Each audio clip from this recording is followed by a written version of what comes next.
Hey folks, Mason here with River Road Jet Boats. I'm coming to you from a very remote gorge up in West Virginia on the Bluestone River. We're about 35 miles into a 70-some mile gorge. Absolutely beautiful and totally inaccessible where we are now. There are no roads or trails coming in. Very difficult area to get to.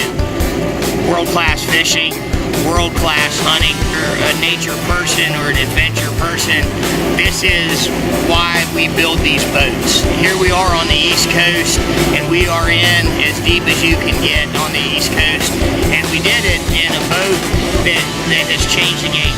With our jet system, turning the outboard jet into an inboard jet, the serviceability and most important, the durability, we're allowed to go forth with confidence in the areas where people just can't get.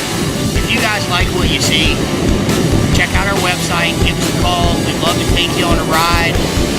We do lots of neat things with these boats. We do river cleanups and we do surveying and fun stuff where people can come along.